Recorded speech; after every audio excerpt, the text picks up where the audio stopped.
Saint Marouthas of Martyropolis, February 16th. A skilled bishop and physician uses diplomacy and wisdom to end the persecution of Christians in Persia and establish the church. A heads up in the spirit of transparency. Please be advised that this content may include persecution and death. Saint Marouthas, a bishop of the 4th century, is commemorated by the Orthodox Church on February 16th. He was a father of the church in Syrian Mesopotamia, serving as the bishop of Martyropolis. His life demonstrated a combination of spiritual leadership, medical skill, and diplomatic acumen. He was known also as a hymnographer.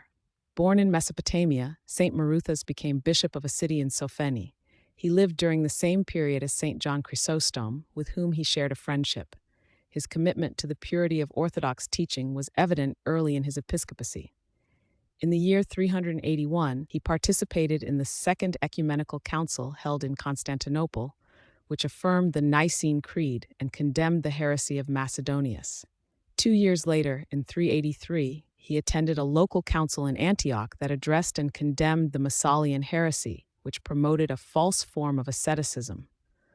One of St. Marouthas' significant undertakings was the gathering of the relics of holy martyrs. These martyrs had suffered during the 30-year persecution under King Sapor II in Persia. With the blessing of the local bishops, St. Marouthas collected these relics.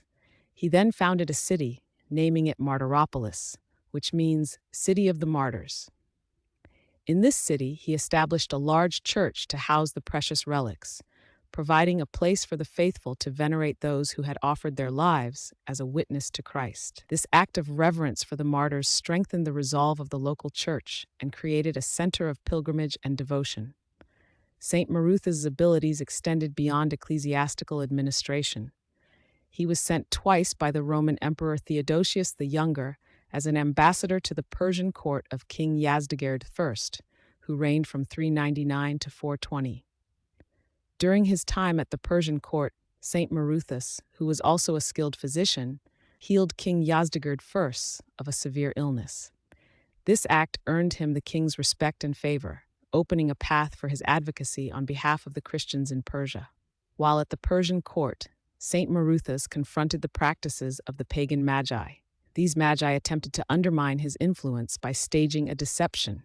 They hid a man underground to produce sounds, intending to present these noises as the voice of a deity. St. Marouthas, through prayer, silenced the man, who was later found to have died. This event demonstrated the power of Christ and further solidified the saint's standing with the king, exposing the trickery of the pagan priests. His favored position allowed him to intercede for the persecuted Persian Christians. He successfully persuaded King Yazdegerd I to cease the persecution and grant Christians freedom of worship. This diplomatic achievement brought a period of peace to a church that had endured severe trials. Furthermore, St. Marouthas was instrumental in organizing the structure of the Persian church. In 410, he presided over the Council of Seleucia Ctesiphon, which formally established the canonical order of the Church of the East, providing it with a stable foundation for its continued life and witness. Around the year 415, St. Marouthas transferred the relics he had gathered to the church in Martyropolis, ensuring their proper veneration. He also composed hymns and services in honor of the holy martyrs. Having served his flock with devotion and having secured a period of peace for the church in Persia, St. Marouthas reposed peacefully around the year 420. His own relics were later enshrined in Martyropolis and were venerated by the faithful for their healing properties, continuing his legacy of spiritual care and intercession.